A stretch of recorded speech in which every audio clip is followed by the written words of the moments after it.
Big boss 13 के winner रहे सिद्धार्थ शुक्ला ने इस दुनिया को अलविदा कह दिया है।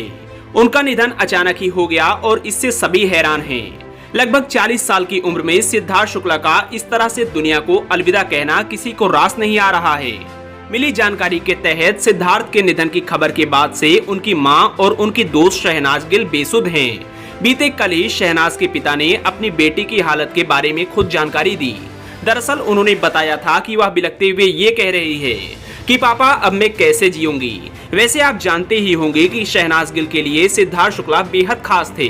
एक मशहूर वेबसाइट की रिपोर्ट की माने तो सिद्धार्थ ने शहनाज के पास ही आखिरी सांस ली और यही वजह है कि शहनाज ये सदमा बर्दाश्त नहीं कर पा रही हैं। कुछ रिपोर्ट में सूत्रों के हवाले से कहा गया है कि निधन से कुछ घंटे पहले सिद्धार्थ शुक्ला को बेचैनी की शिकायत हो रही थी।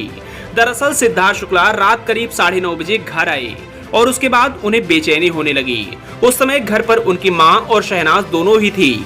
ऐसे में पहले सिद्धार्थ शुक्ला को बेहतर महसूस कराने के लिए दोनों ने उन्हें नींबू पानी दिया और बाद में आइसक्रीम दी। हालांकि इससे सिद्धार्थ शुक्ला को कोई फायदा नहीं हुआ। उसके बाद सिद्धार्थ को उनकी मां और शहनाज ने आराम करने के लिए कहा। इस दौरान सिद्धार्थ बेचैनी के कारण सो नहीं पा रहे थे। इस वजह से उन्होंने शहनाज को अपने साथ रहने और बस उसकी पीठ थपथपाने के लिए कहा। वहीं लगभग 1:30 बजे सिद्धार्थ शहनाज की गोद में सो गए।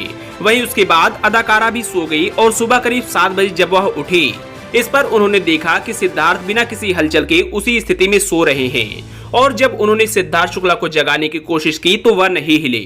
यह देखकर उन्होंने सिद्धार्थ की मां और बहनों को सूचित किया जो उसी बिल्डिंग में रहती हैं। उसके बाद पता चला कि सिद्धार्थ शुक्ला ने दुनिया को अलविदा कह दिया है।